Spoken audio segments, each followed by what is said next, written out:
அதிமுக ஆட்சி மலர்ந்த உடனே 3 மாதத்தில் தமிழகத்தில் கஞ்சா என்ற அந்த போதைப் பொருள் அறவாக ஒழிக்கப்படும்.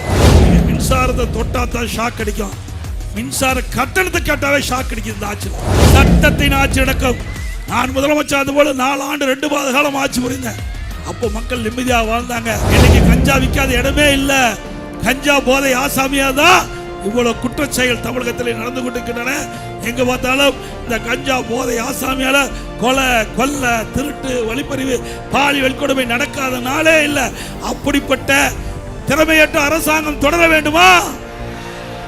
அதிமுக ஆட்சி மலர்ந்த உடனே 3 மாதத்தில் தமிழகத்தில் கஞ்சா என்ற அந்த போதைப் பொருள் அறவாக ஒழிக்கப்படும்.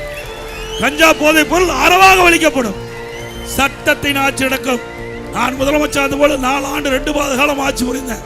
அப்போ மக்கள் நிம்மதியாக வாழ்ந்தாங்க. அதே போல இன்றைக்கு இந்த ஆட்சி வரைக்கும் மின் கட்டணம் 67% இருந்தாச்சு.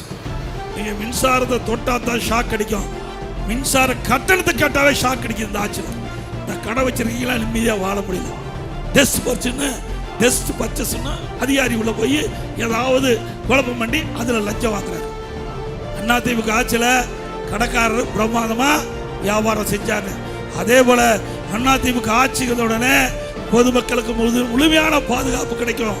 கடை நடத்துறவங்க முழுமையான பாதுகாப்பு கிடைக்கும். சட்டத்தின் ஆட்சி நடக்கும். 100% மக்கள் எங்களை நம்பலாம். அப்படிப்பட்ட ஆட்சி அம்மாவில் தந்தார்கள்.